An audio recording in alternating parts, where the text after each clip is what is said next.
Welcome to Liseberg. Does Sweden have the best coasters? Let's talk about Liseberg in Gothenburg, Sweden today. Is it the best park in Sweden, or even all of Scandinavia? After a short hiatus from posting videos from my Nordic adventure trip, I'm back with the doozy today with a report from Liseberg. This park was a huge highlight of my trip to Scandinavia and may just have some of the best coasters. Let's take a look. If you like videos like this, be sure to like, comment, and subscribe so I can produce more like this. Liseberg is a beautiful park with amazing sightlines all around, from the beautiful coaster-filled hill, wonderful water features, and amazing scenery that immerses you within the park, that's surrounded by factories and residences you wouldn't realize are there. Starting the day at the park was amazing, and we couldn't wait to get up to the hill for the new 2023 edition, Luna. Although this is the same layout as 7 at Flume Summerland, it was so impressive to see this perched up on the hill and towering above the pathways. These Vekoma family boomerangs are a lot of fun, and it will be exciting to get one in 2024 at Holiday World in Santa Claus, Indiana with good gravy. Hope to see you guys at Hollywood Nights. Another great thing about the park is their virtual queue system that you can access on their mobile app and works just like how Disney did their Fastback back in the day. One thing we noticed about their virtual queue was that it didn't start working until about 30 minutes after the park opened. Therefore, we made our way down to Lisebergbanen since we had heard this ride gets quite busy, and it definitely proved true later in the day. Luckily for us, the line was still short and an easy walk on. The station was quite beautiful with a train-themed station. The ride is interesting, traveling up the hill and spiraling up and down the hill with some forceful laterals during multiple helices, but it's a little repetitive. It's a fun ride and a highlight of the trip, since I always enjoy Sportskop roller coasters. However, I think I prefer other Sportskops like Colossus, the Fire Dragon at Lagoon, and Utah more.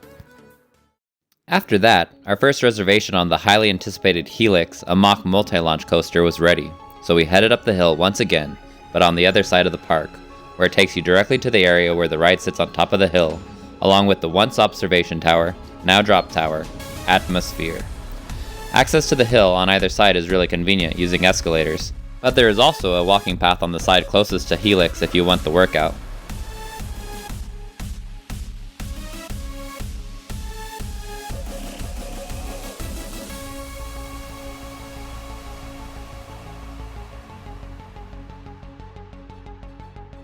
Once at the top, the line for Helix is quite epic with its iconic soundtrack.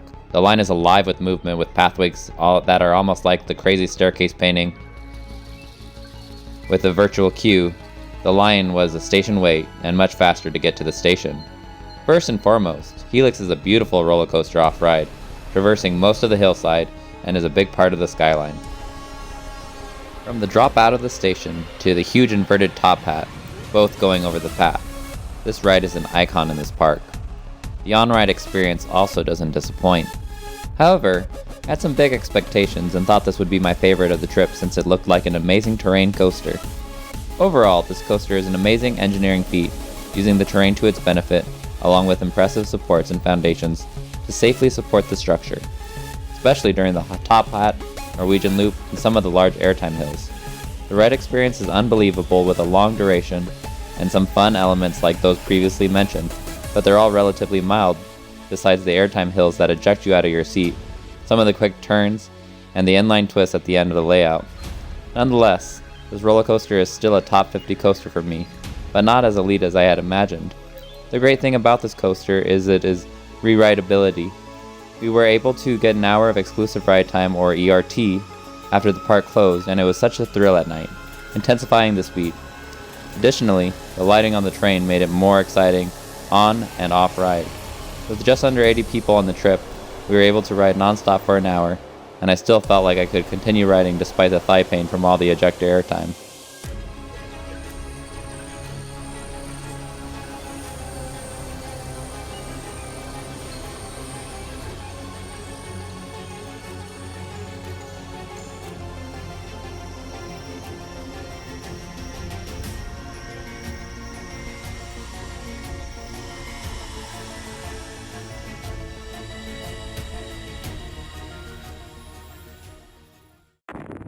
Another highlight of Liseberg was Valkeria, which replaced Kanonen, which is now at Lost Island Theme Park in Iowa. This was a great replacement, giving another eye-catching ride that, although short, was a nice, forceful B&M mini dive coaster. I have a bit of a bias towards longer rides, but this still was a lot of fun and a highlight of the park. It also has a single rider line, so that helps a lot at this very popular ride being their newest extreme coaster.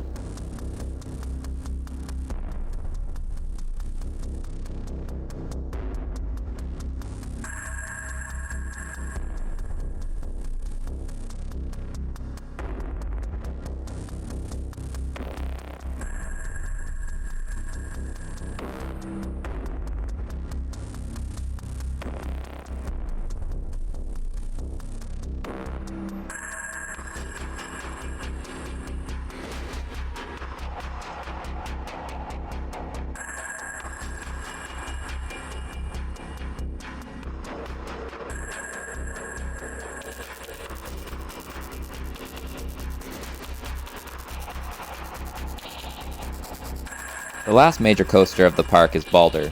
It looks like a bit of an uninspired layout filled mostly with airtime hills, but its use of tunnels to keep the sound down from the nearby residents really enhances the ride and makes you feel even more out of control at night.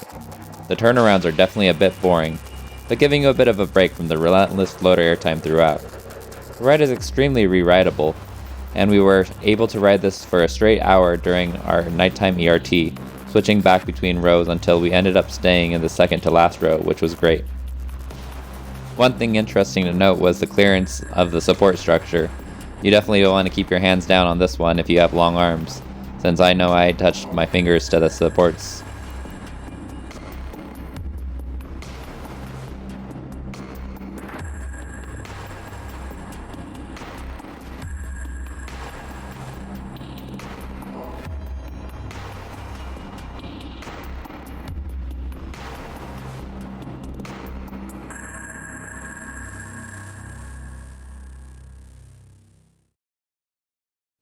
Some of the other highlights of this park include its wide array of family attractions with a couple of family coasters and an interesting dark ride that takes you underground to the Rabbit Hole, which is home to the Rabbit Park mascot, and goes through an adventure as some guy tries to ruin our fun.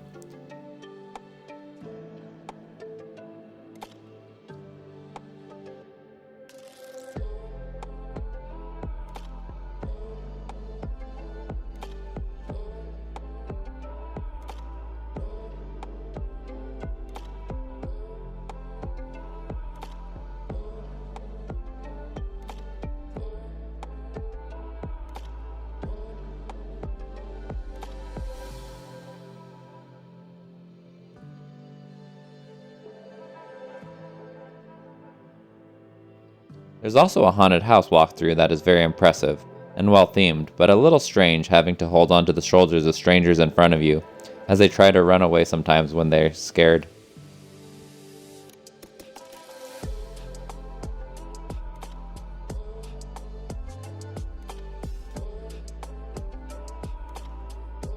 Additionally, there's a variety of flat rides that are a lot of fun, especially Loki, the Intamin pendulum ride.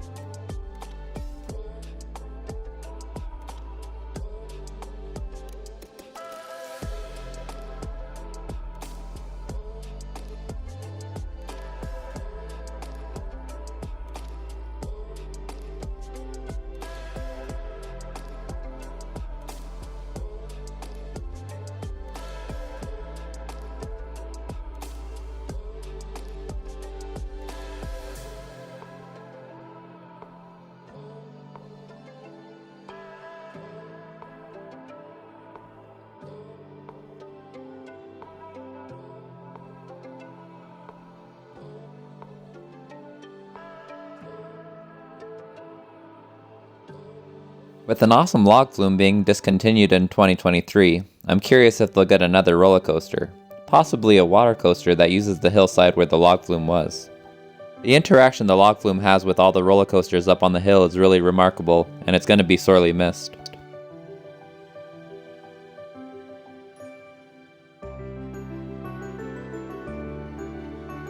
Overall, Liseberg is a beautiful park with a great collection of roller coasters. It's definitely worth 2 days to fully experience the park and enjoy walking around and seeing every nook and cranny of it. Even with 2 days, I'm sure I missed something and would gladly come back. It's definitely one of the most photogenic parks, and I was perfectly content spending my second morning under Helix watching it fly across the walkway up on the hill. This place is truly amazing, and I recommend it to everyone, even if you're not a roller coaster enthusiast. Nothing is too intense, and it's just a lot of fun. The views at night were even more mesmerizing, and it was really cool walking out of the park underneath Valkeria. I hope you liked this video. Please give it a like to help me spread the video to others, and be sure to subscribe if you want more content like this. With that, this has been Coaster Kev, and I'm coasting out.